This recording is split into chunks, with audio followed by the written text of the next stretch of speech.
take me o'er to thy kingdom shore, to thy shore, just a closer walk with thee.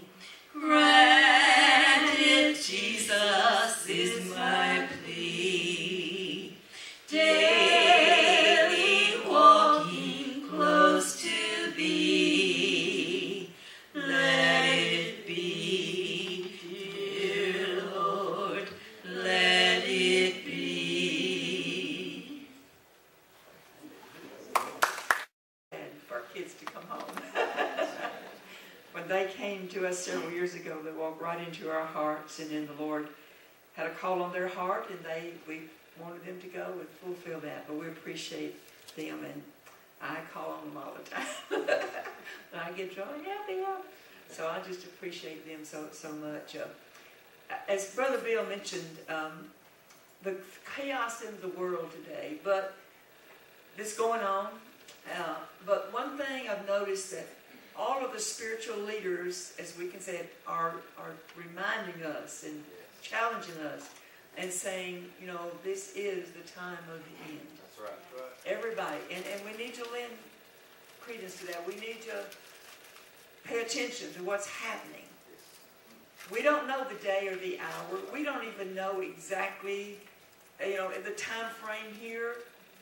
And it seemed like this week I heard, everywhere I turned, I heard about the blood moons, or I heard about this prophecy, or I heard about that one. And Billy Graham's putting out a movie on his 96th birthday called Heaven, with a message about the end time. And there's just so many things that's going on. And I just, started meditating on that. And I said, Lord, I believe it could be any time. I agree with that.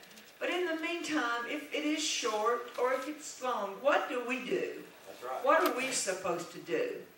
There's people that say, well, this is going to happen, that's going to happen, so let's hoard up the food, let's get us a cave to go into, or an underground bunker, or do something. But I said, Lord, what are we supposed to do? So I sat quietly before the Lord, and for some, I just opened my Bible, and I read this chapter, and when I read it to you, you're going to say, how in the world can that relate to the end time? That's exactly what I said.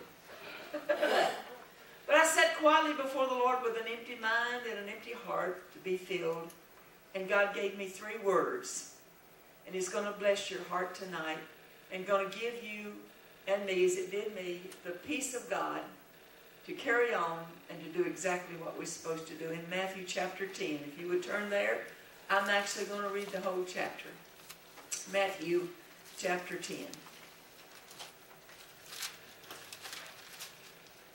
The verses before that, we need to watch and pray and look at what it says. The harvest